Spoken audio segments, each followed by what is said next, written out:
Marvelous.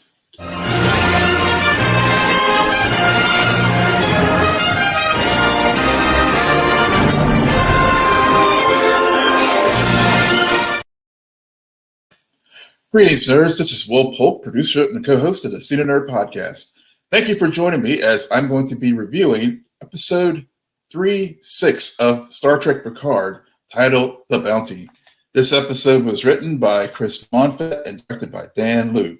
This is a spoiler review, so if you haven't watched the episode, leave now, go watch it, and then come back and join me here for the rest of this review. So let's jump right into this episode. So let's really get to what was the most awesome thing about it, which is for the first time in many, many years, all 7 principal cast members of Star Trek The Next Generation were in one episode. That's right. Everyone was there, albeit not in the same scene or together on the Titan, but it was just great to see everyone back on the screen together in one episode. And this episode really had a lot of great things for it.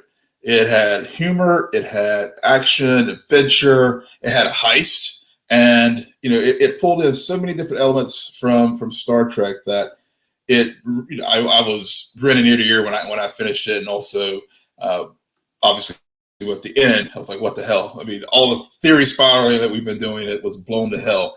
But the other cool thing about it of this episode, of course, clear reference to the historical Mutiny on the Bounty, given that we have our crew looked at as mutineers by Starfleet, even though it is a compromised Starfleet with the Changelings, and also clearly the reference to the HMS Bounty, which goes back to the original series with Star Trek 4, the one with the whales. And I loved how, even though it was a meta reference, I loved how they wove it in, even with Jack there in the episode. And then last, obviously, the bounty of Easter eggs. So let's get right into the episode, because there was a lot going on in this episode. The first off thing I want to focus on is Jean-Luc and Beverly discovering that Jack has Irumodic syndrome. So for folks who are very familiar with Next Generation, that's the finale with the time paradox, one of the things that was discovered in this prime universe, was that Jean-Luc had Irumodic syndrome, and Irumodic syndrome is a genetic neurodegenerative disorder that causes delusions and dementia, and ultimately people pass away. And that was what during the season 1 of Picard, which will come back into play here very, very clearly, was part of Jean-Luc's demise. But one of the other things that shame on me as a fan, and if anyone figured it out beforehand, great job. But they did a great job of misdirect with Jack all season. I mean, we were thinking he was a sleeper agent. We were thinking that he was possibly possessed by the Pirates, maybe on the trip to Bajor or something. Any number of theories that were going on out there. And he was a changeling, but ultimately the delusions and things like that showed that he was maybe showing early signs of it. And there was a very touching moment between Jean-Luc and Jack in the 10 Forward, when we have discussions about the syndrome and how Jack was like, Jean-Luc's great at giving advice, but unfortunately he passed down the one thing of his legacy that, too bad it was this and not some, but clearly later in the episode, Jack also talks about the great things Jean-Luc passed down to him. So, this has been a through line throughout the season of legacy, even though Jean-Luc was very clear at the beginning of the season, he doesn't care about legacy and stuff, but, obviously being thrown together as a parent has now made him really reflect differently on a lot of things. Next, we move back to the core story of the changeling threat, and our crew here with Jean-Luc, Will, Beverly, and Seven greet Worf and Rafi. They've been able to connect with them up at Metalis 4, and nice little nod how the Titan's been disguising itself throughout the galaxy, because clearly now the ship is starting to compromise Starfleet as compromised, even though it's actually got Starfleet that is. But great moment of humor between Worf and Jean-Luc with the sour mead. And which, obviously meaning the wine from Chateau Picard, and also just an in-universe reference to how long the crew has not seen each other. Worf's and Jean-Luc's case, 11 years minus a few random notes here and now. We then move to the Titan conference room, and a good callback to the Next Generation, where and also Deep Space Nine, where you have the briefing. And around the table, great discussion there about how they're going to have to infiltrate Daystrom Station, which we get the key that Kryn, that Worf and Rafi were able to get on Metalis Prime, was given to them in order to infiltrate the high security area. So yeah, we finally get to Daystrom Station. Worf, Rafi, and Will beam over. Very nice, awkward moment there with Worf and Rafi and Seven about taking people who've had prior relationships with. Obviously, clear callback to Worf and Dax and some of the things that happen on DS9. So I'm really loving how they're pulling everything together from all these various shows. So if you're a fan of the series, yes, some people may say it's fan service or whatever, but I look at it like you are taking all the best parts of Trek and really bringing them together seamlessly in this third season of Star Trek Picard. But we do get to Daystrom Station, and we learned that it is a top secret repository for Section 31, and there's all kinds of projects. And these are just a few of the Easter eggs that we see. We see the body of James T. Kirk, and I loved how they used the music, the score here to whenever they came across each thing. You see a Tribble, and again pulling back into lore and how Klingons are allergic to Tribbles, and they had a great Tribble hunt to hunt them down after the events of the trouble with Tribbles back in the original series. You see here on the far side here the Genesis Mark II device over the Facebook logo. That is a clear throwback to Star Trek II, The Wrath of Khan, and the Genesis Mark II. Genesis device, for folks who have not seen Star Trek II, was a terraforming device that rearranges matter into a new matrix used on a planetary scale. And so that was how Spock was regenerated, because he landed on the Genesis planet after it had formed, after Khan had stolen it from Regular One. But these were just great things that were on the station. Now, whenever we do get to the station, we see some AI, the AI of the station, starting to recognize Will, and we see Will's personnel record. This is the photo is actually from Star Trek, I want to say Nemesis or maybe Insurrection, as far as Will's Starfleet personnel file card. But we learned Will's mother's name is Betty, which is another cool little in-universe thing. So we continue on Daystrom Station, and we then see a very familiar face return, Moriarty.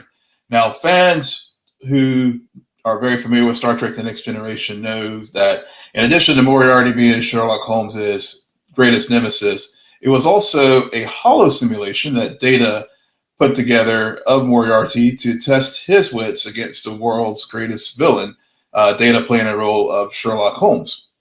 And so Moriarty was, over time, grew into sentience, and the crew of the Enterprise had to put him in a little box, basically, and he and the latest Regina Bartholomew went off and did continue their adventures in their little holo simulation. But with Moriarty returning here, again, hats off to the showrunners again, with the great head fake making us think that Moriarty was going to actually be a bigger threat this season as far as being the AI for Daystrom Station. So here we see the image of Moriarty, and of course, he is using lethal force to evade, repel invaders on the station. But all throughout this is going on, we're seeing other images and things as well. We see a raven that shows up and flies through Daystrom Station. And immediately when I saw that, I realized that something was going on with Data here, because that raven, Data had a accident in the Next Generation series, and then as part of that accident, it triggered in his positronic brain the ability to dream that Dr. Soong, his creator, put in there. So there was a great scene in an episode Birthright Part 1, where at Part 2, where Data is flying through the Enterprise decks. There's a scene of him flying through the engine room with Soong and building, working on the anvil. So it's, a lot of imagery and things going on there.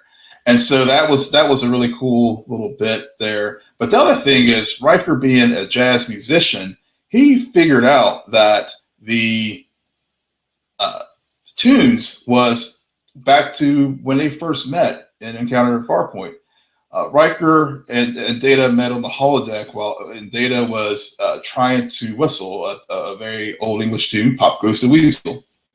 And he could not nail that last note. And so Riker rightfully recognized that and was able to finish it. And then that helped them stand down the countermeasures on Daystrom Station. So then we do get to the room where the control room, where they find another Soong type synth looking very similar to the ones that that we saw in the first season. And we see that there's a new Data. Now, I have to say, this definitely blew my mind when I saw this, because we've seen Data die twice now, Nemesis and in Star Trek Picard Season 1. But what we learned is through a holo message that Dr. Soong, Alton Soong, left, is that he built this golem to basically be the combination of many parts of the Soong type androids, going back to Noonien Soong. So we have components of Data in there. We have components of Lore, who is Data's brother, which we see that later in the episode when they get the golem onto the Titan. We understand that Lal is a part of the programming, and Lal was Data's daughter that Data built, and then also B4, which it was a Soong android prototype as well, and they discovered B4 in Star Trek Nemesis. And before Data died the first time, he had downloaded all his consciousness and memories and things into B4. So the idea that Soong was going to do here was to try to make the best of all components of the Soong types into one unit. And that was one of the cool, very, very cool thing there with that. But of course, whenever they're on the station, we've seen Data. We come back again. They have to Starfleet, the compromised Starfleet comes to the station, and they have to fight their way out. And I'll stop there with the Daystrom thing, because then I got to go to the exciting return of LeVar Burton as Commodore Geordi LaForge. And we learned that Geordi is now head of Starfleet's Fleet Museum. And we get some beautiful look at the original space dock from Star Trek's 3, 4, 5, and 6. And we, again, a lot of different starships there. And I'll get deep dive into that a little bit more. But of course, when Geordi comes aboard, his daughter, Alondra, comes with him. Is played by LeVar Burton's real daughter, Mika Burton. And Geordi is pissed at Picard because, Jean-Luc, why did you get me into this situation? And why did you put Sydney, his other daughter, in harm's way with the Changeling threat. And Geordi also, it's a very nice little note too, as far as like the threat. Geordi makes a note that he has been writing memos to Starfleet about the Frontier Day mistake of having all the ships in the fleet in the Frontier Day parade, because why would you like put the whole Starfleet at risk by having it all in one place? So that was a very nice little note there. But the bigger thing is, as I noted before, Jean-Luc was pissed. Geordi was pissed at Jean-Luc, because of pulling his family into this, and it was a very reminiscent of some of the things that Riker was going through as far as his fear earlier in the season. Geordi also having that same kind of fear that like his family's at risk now from a compromised Starfleet, or even if it wasn't there, if Jean-Luc turns out that Jean-Luc was wrong, then of course Geordi's put his career and his family at their careers at risk. So there was a lot of things going on there, and I think good that they show that it's easy for people sometimes, if you don't have connections. Well, even though now Jean-Luc does, to go and do all the thing, but that was a very, very important moment there. But getting back to the station and all the things that we see there as far as the notable Easter eggs, and we see the Enterprise Aid, which was decommissioned at the end of Kirk's tenure. We see in the ring here at the lower right, we see or lower left, if you're depending on your perspective, we see the Starship Defiant here by the Facebook logo. And if you look on the other side by the Defiant, you'll see the refit NX-01, the original Starship Enterprise that Captain Archer had. The D7 Klingon cruiser, I'm thinking that's Chancellor Galkron's ship from Undiscovered Country. I think that will be probably, it's clearly a very seminal moment in Starfleet and the Federation's history, the peace treaty with the Khitomer Accords. So I think that's probably why they had that there. Of course, we had the wonderful moment up here with the Intrepid class Starship Voyager. Seven talks about how she was reborn there. That's her home. And I love that was a great moment. We see original Constitution class, of course, the Enterprise A being the Constitution refit, but the original configuration of the Constitution class USS New Jersey, NCC 1975. That's a callback to Terry Matalas. He is from New Jersey. So and also looks like it was a very fun tweet that someone put out, and I completely think it's a great idea. Is that it was the last Constitution class ship built, and it was decommissioned, where it got the refit treatment like the Enterprise did other ships in the fleet as far as the original Constitution line. So I like that theory that the fan put out, and even Terry Matalas was very complimentary of that as well. And then last, up here by the Scene and Nerd logo, we see the HMS Bounty, and Jack has the great story about how it, of course, again, as I noted at the beginning, this very meta reference with, the one with the wells, and how it sunk to the bottom of San Francisco. And the cloaking device, here we go, that cloaking device was, this is an image of it as from Star Trek IV when it did go into San Francisco Bay. But that cloaking device is going to come in very critical to another part in the story. But getting back to the events real fast, Geordi and Sydney would have a great discussion about family and some of the choices that were made.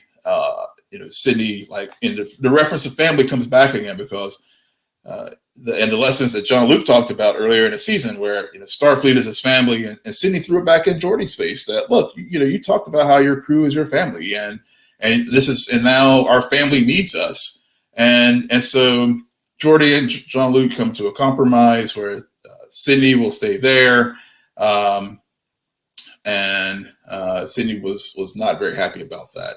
Geordi then decides to leave, and on the moment that Geordi and Shaw encounter each other on the bridge. Great moment again. Todd Stashwick, again, MVP as far as guest stars of the week of the series. The dipshit from Chicago, Grease Monkey, is total fanboy about Geordi, and I love it. I mean, I would be I had that similar kind of fanboy grin on my face when I met, and many of us have when we've gone to cons and stuff, and we've met members of the cast. I know I did when I met LeVar Burton years ago at a con, and same kind of fanboy thing that Shaw was having here, and I'm sure many of us do. But they prepare to disembark, and while this was all going on, a conversation that was critical earlier with Jack. He starts talking with Jack and Sydney, and they figure out and Alondra, they talk about the cloaking device and how they can use that to maybe help with their situation, given that now all the Starfleet ships are interconnected, and they need to figure out a way to how to evade that. So I don't know if this was the line. I don't know if the cloaking device was the ship in Hangar 12 that Alondra was talking about, or if something else is in Hangar 12. I'm thinking Hangar 12 is probably the Enterprise D, because they were able to retrieve it from Meridian 3, and I'm thinking with Frontier Day coming up, what cooler thing would it be was to have the crown jewel of the Galaxy class, the fat one, the Enterprise D, return. But in the meantime, the kids, which is going to, there's been a lot of call for a spinoff series, and this would be a great place to have a spinoff with the kids and maybe with some of the original crew. But we get that. The only little thing I had a quibble about was Geordi being a little parochial with Sydney about don't stay away from my daughter, but. They figure things out. They install the cloaking device. They are able to get back to Daystrom Station. When we get back to Daystrom Station, they have retrieved data. Again, a very exciting moment of Picard and Shaw, swooping in with the Titan. Great scene of the Titan, blowing across the station there. And we retrieve Jean-Luc, but unfortunately. Riker was captured by Vadic, and we'll touch on that here in a moment. But whenever we get back on the Titan, we see Geordi work Data Golem, and the Golem, as they reactivate it. Love the first thing that came out of Data's mouth was Geordi, and you can see that genuine affection. Yes, there's genuine affection between the characters, but also just in real world between LeVar Burton and Brent Spiner, how they're lifelong friends. Brett was LeVar's best man at LeVar's wedding. So there's all those, so again, I love how this show is really just bringing back all the great feels and it's how the real world, translates to in universe as well. But we see Data here. First, Captain Geordi, he recognized everybody in the room. Clearly, it shows that it was Data, from the time of Nemesis, as far as when he had downloaded some of the programming before, because he still called Jean-Luc Captain. And so as they're trying to figure out what's going on, they realized that Data is the manifest that was holding all the information for the station. And we learned that in that moment, he kept saying Jean-Luc Picard. And then we realized that the missing item and the thing that the changelings have been about has been Jean-Luc's body.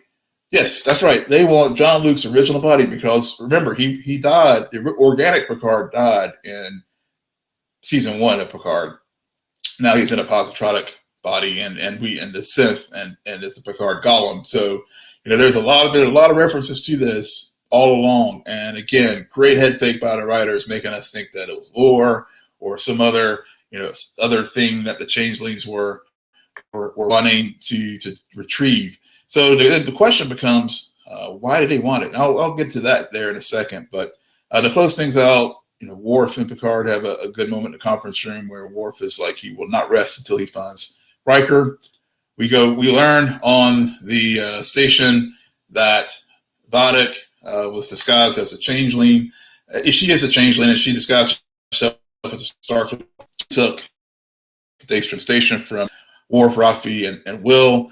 And Will's like, he had the great Captain America moment. I can do this all day. I'm not going to betray my friends. 35 years. There's nothing you can do to like make me turn on my friends. And then, of course, we end it with Vadic going back to the beginning of the episode where she was like looking for all the associates of Jean-Luc Picard. She captures Deanna. And I'm hoping Kendra, their daughter, is okay. We didn't see what was going on there. So I'm hoping that Will and Deanna didn't lose their other child, but I'm sure we'll probably get some resolution to that as we get further in the season. So again, wonderful episode. We do now get mysteries as I close some closing thoughts here. We got resolution to what's going on with Jack, as far as how it ties to Picard, especially with the Aerobotic syndrome.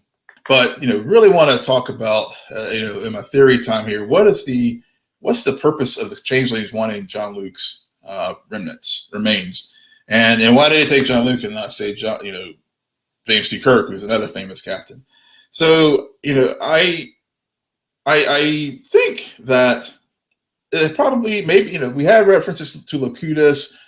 Jean-Luc in the past, from First Contact, even in this series, still has some ties to the Borg. So I'm wondering if one theory could be that they want the remnants of Jean-Luc's Borg implants, and those things are still there, and they're still active. I mean, we've seen how whenever he's around other Borg, the Borg Queen and others will.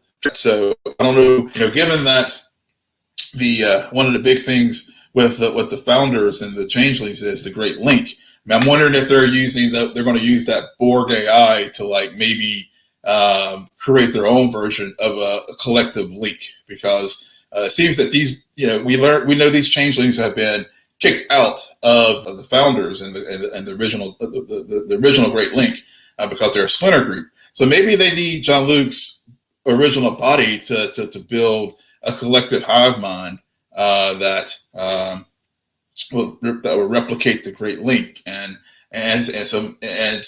why do they need Jack? I mean, maybe given that Jack has the same DNA as Jean-Luc, maybe they'll plan to implant those things into Jack, and he could be like a battery or something that they could use those living organic parts to create that living hive.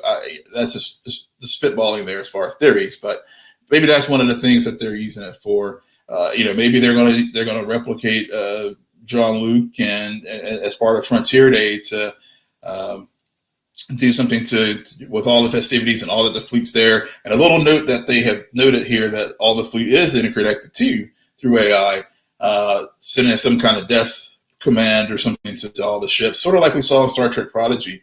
If you haven't watched that show, there was a situation where there was some evil AI that permeated into the starships and had a Wolf 359 level catastrophic event in that series as well. So maybe those are just some of the things I had thought about. Let me know your thoughts as far as what you think the changelings are up to now that we've learned what they were after as far as the mystery. But this has been a great season. They're really doing a tremendous job pulling everything together. If you like what I'm doing here, we would love for you to subscribe, like this video, follow us wherever you get your podcasts. You can do so by going to www.scenanerdpodcast.com. Rate, review, comment, and like this video. Be sure to listen to our main show, Live Long and Prosper.